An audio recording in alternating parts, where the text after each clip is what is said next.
Good afternoon, everybody.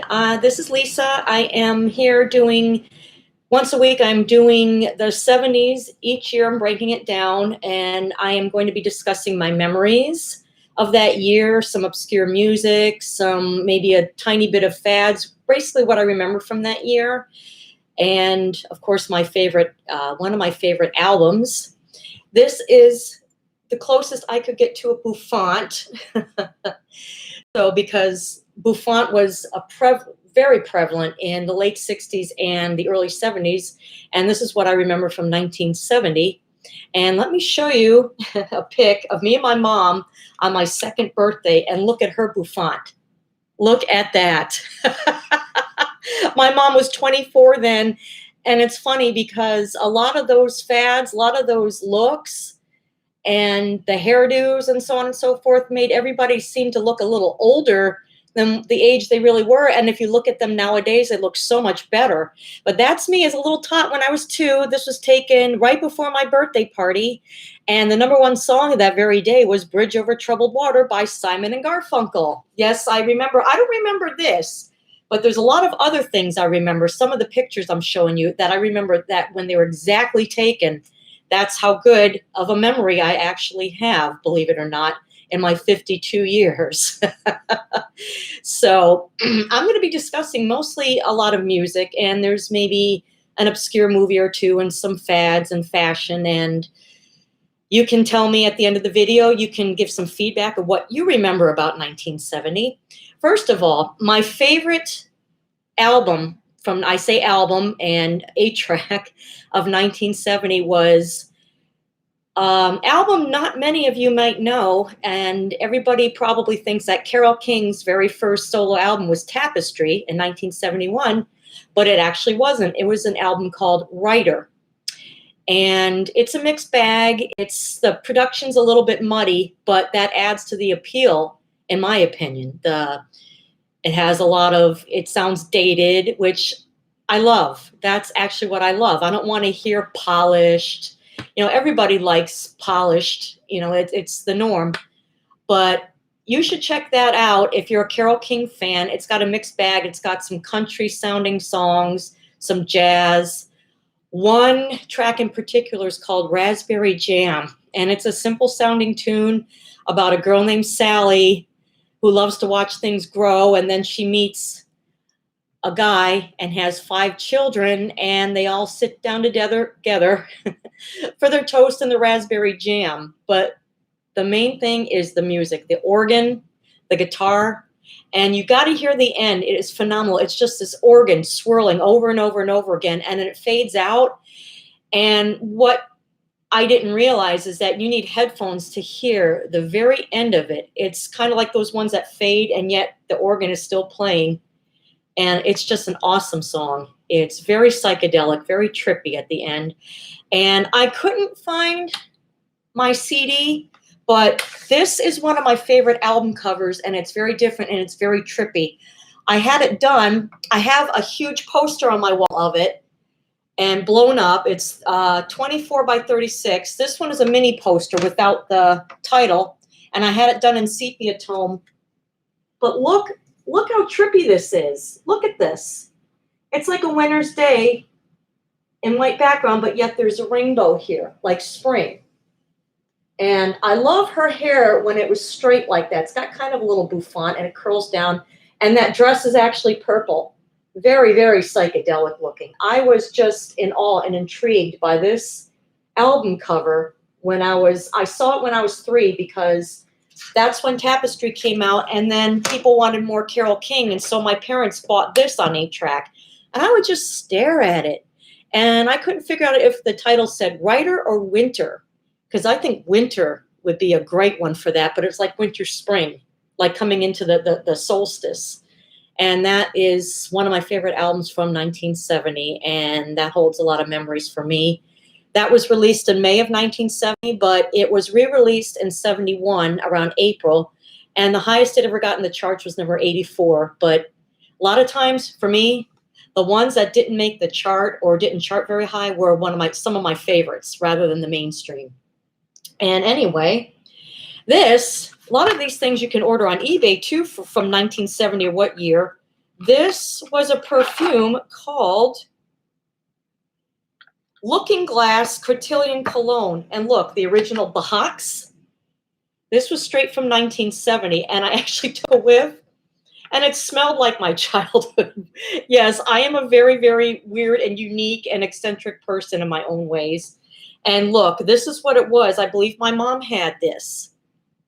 It's called Looking Glass. And look, there's the mirror, and you can see, and I always love to face mirrors against a mirror, and you can see one after another of you in a row. But anyway, it still has a little bit of remnants of the cologne. And man, I tell you, colognes of the day, whoo, were they strong. I mean, all you needed was a tiny little bit, was a tiny little touch, and believe me, it permeated your entire body. And look, another bottle of, this is called Skinny Dip Cologne, which is from like 1969. This is from 1970, and it's almost full. And I haven't really worn cologne too much because I don't like to wear cologne at work because people might have allergies, and I can't even get this open right now. But again, it's one of those ones that just permeate. I mean, you can smell it just after one smell. Whew, it smells like my mom.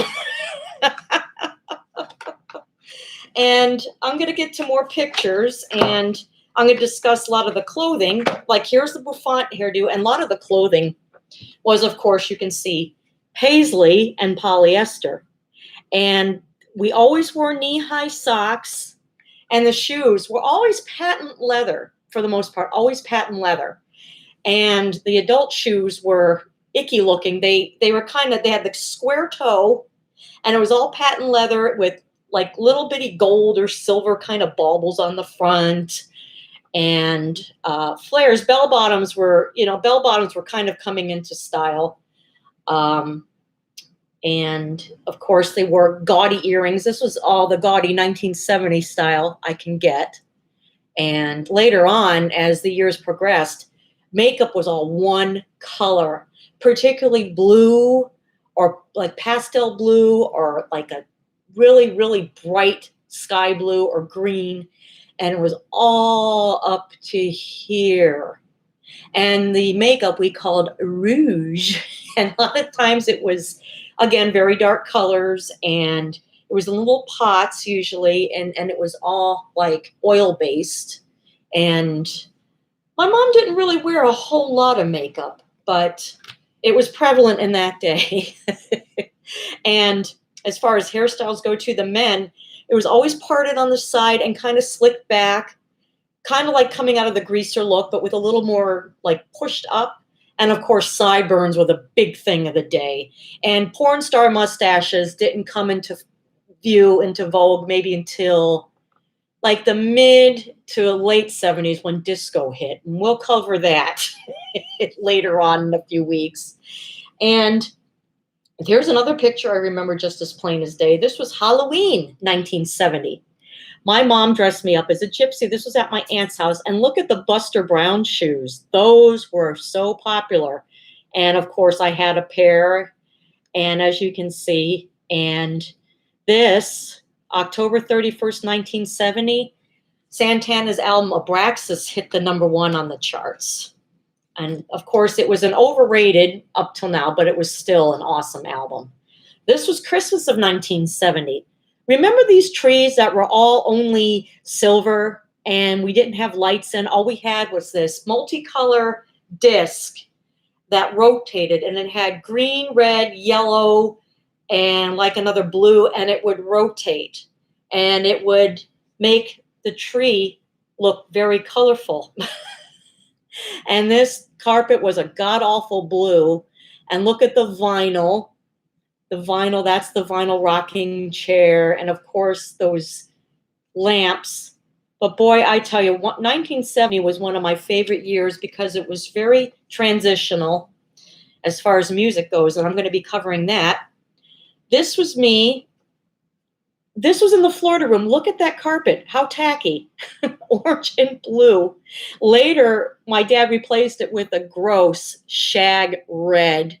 It was disgusting. and I'm eating M&Ms. I'm 2 years old here, and you can see there's the red M&Ms, which they discontinued, I think, for a long time, and then I think they brought them back in, I believe it was maybe the 80s or 90s. I think they brought them back, and I was so happy. And this one actually was taken in 1969, but look at me. I was like a year, just turned a year. Look at that. Look at the carpet. Look at the carpet. And look at that statue. I used to come up and stare at it. It would intrigue me. And that clock was from 1966. And that was my house in Deerfield Beach, Florida. And that was, I think we had just moved in there. I think it was before I was born, 1967.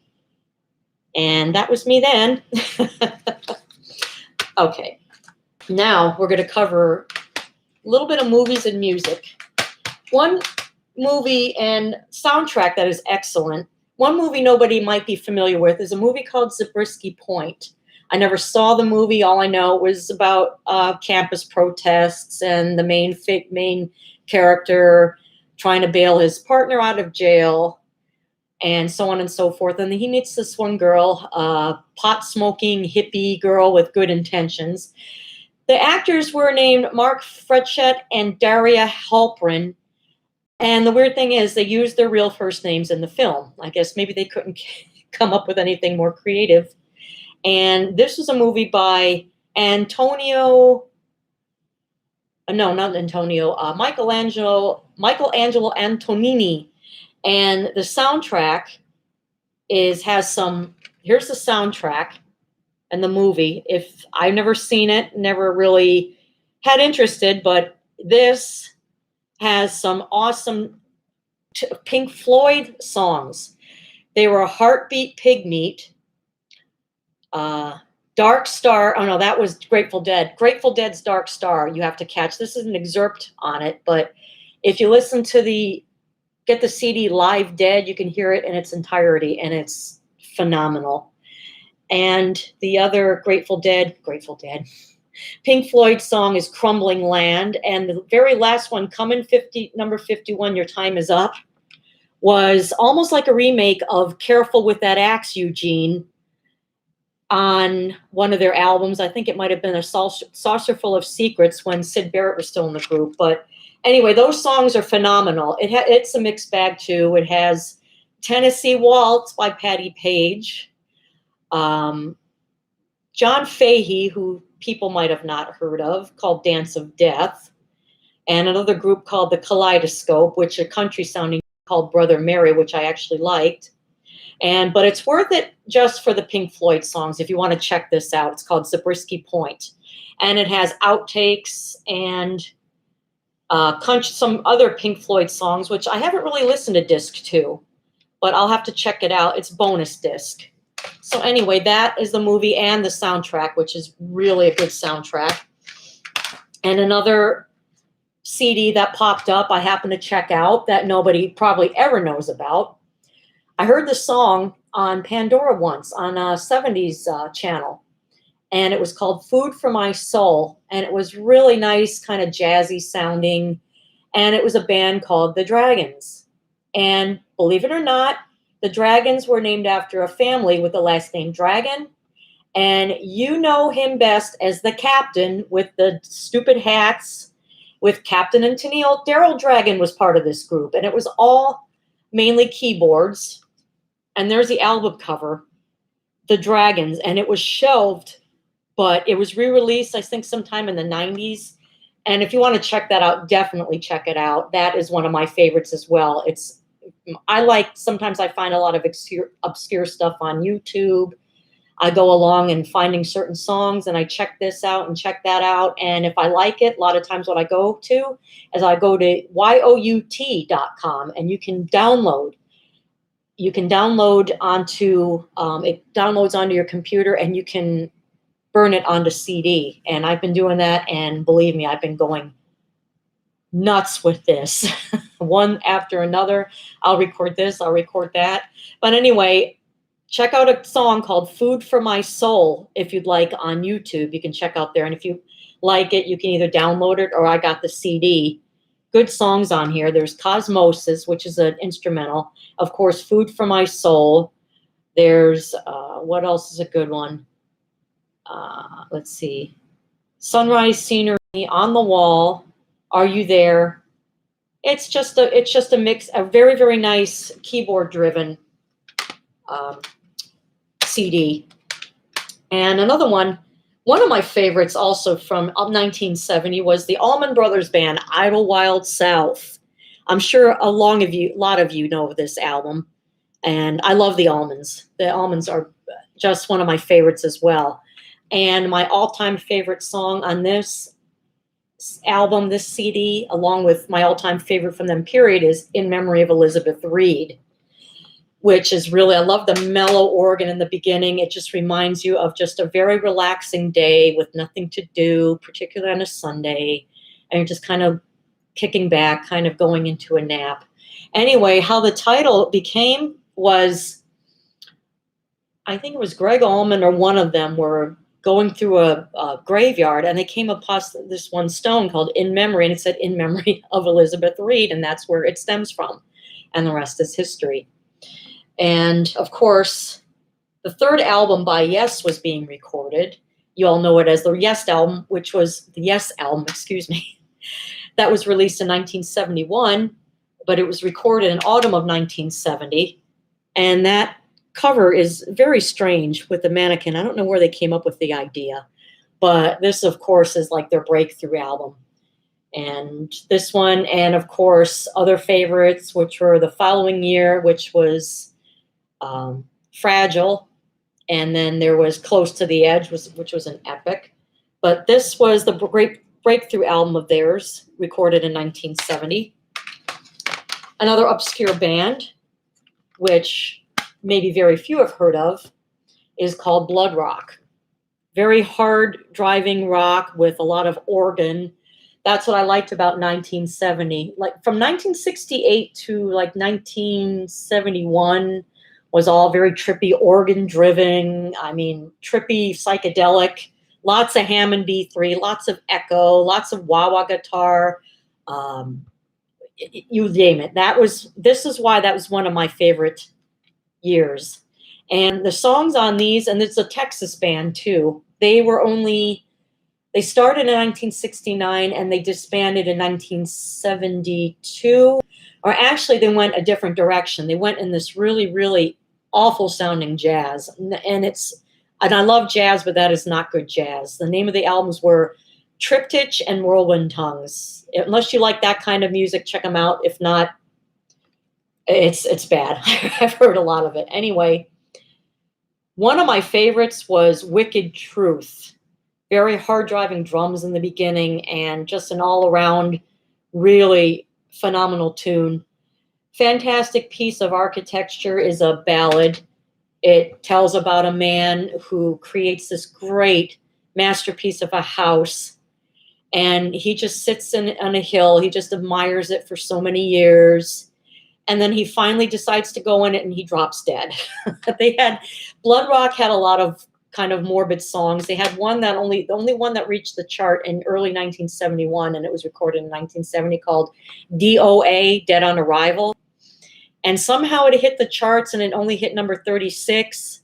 And it's amazing how they did. You have to check out that song. Go on YouTube, and it's an 8-minute long album version you should check out. It's called DOA. Check that out and tell me what you think. It is really, really morbid. And last one, obscure. This one was released after he passed away. His name was James Ramey of Chicago, Illinois, and people knew him as Baby Huey, and he had a band called Baby Huey and the Babysitters, and he had an album with them, but it was the Baby Huey story. Very large man. He weighed over 350 pounds, but man, he was a funky dude. And I mean, he was a massive, this album is phenomenal. It's called The Baby Huey Story.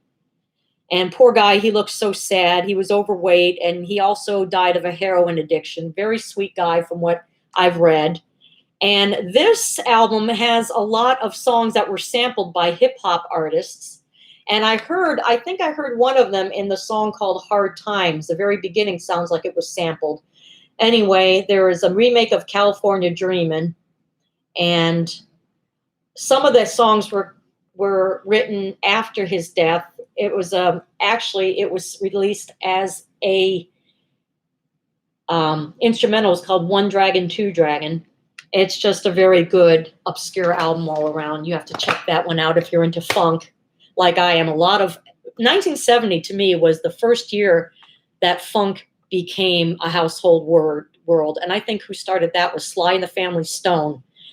His hit "Thank You for Letting Me Be Myself Again" was released at the end of '69, and it became a #1 hit in February of 1970. I believe it was Sly and the Family Stone that started it all, and George Clinton spearheaded a band called Funkadelic, which released their debut album in 1970, which was, I think, was known as the #1 funk album that really kind of set the tone. And they could actually, their funk was mostly a lot of rock and a lot of really heavy guitar by Eddie Hazel, who was, I mean, an awesome guitarist. And I know a lot of people are familiar with Funkadelic. And there was another band called Parliament, which was also the same genre. They had the same funk driven, but Funkadelic, I think, was more guitar driven than Parliament. Parliament was more like kind of like a funky. Parliament had that song "Tear the Roof Off the Sucker," which was in 1976. But a lot of that music was just, I mean, it was groundbreaking. 1970 was like a transitional year in music, coming out of the hippie era, kind of covering that. And 1970, that was when music was being broken up into sections. Like rock. There was funk rock, there was jazz rock, heavy metal, hard rock,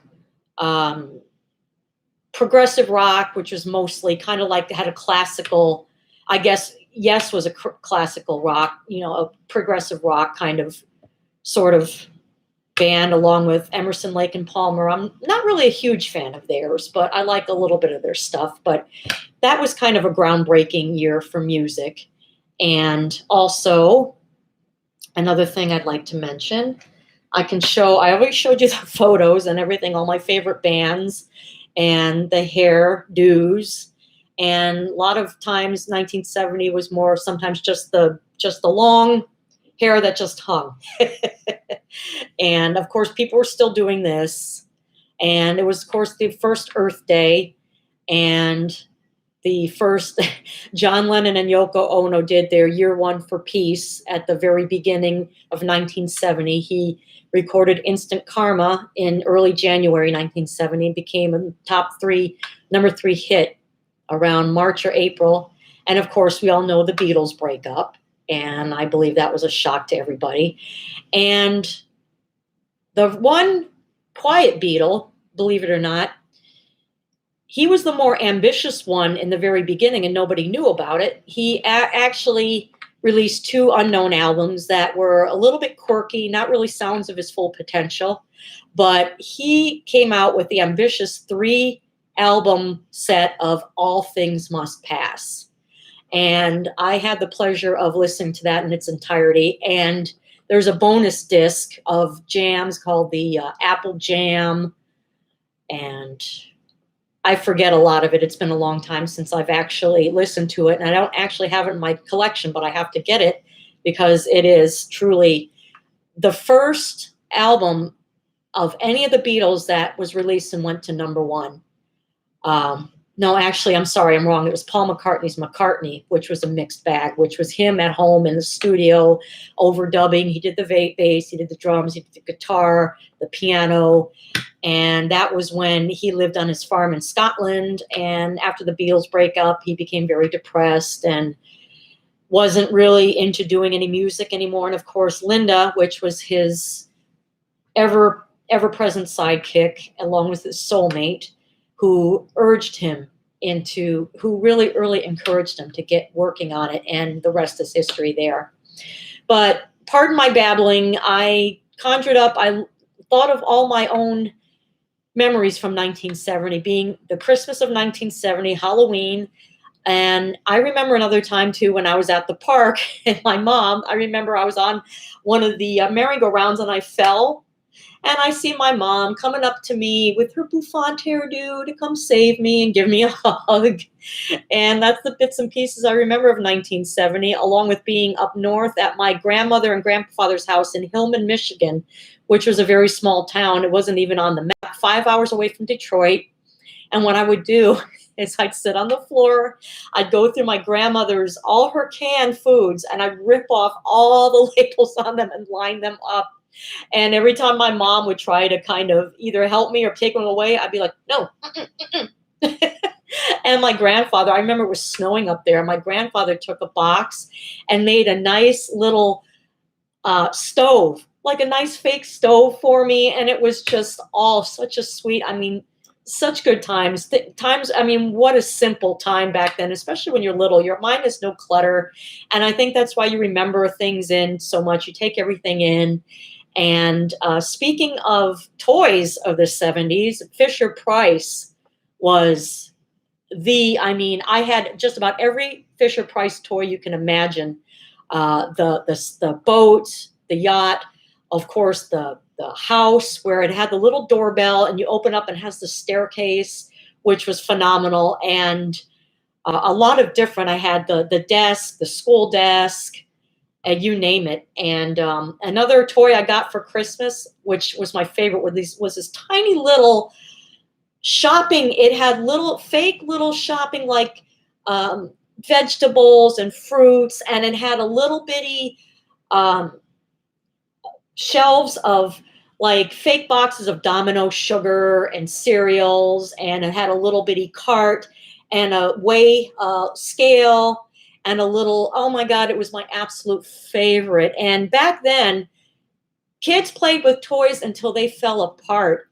In recent years, and especially in the millennial age, you get like my daughter, when she was a kid, she'd really want these toys and she'd play with them once or twice and forget about it. And they're on to their next thing. And it's really too bad because we loved our toys. I mean, we were happy to get those cheap little Kmart toys that came, or in the convenience store toys.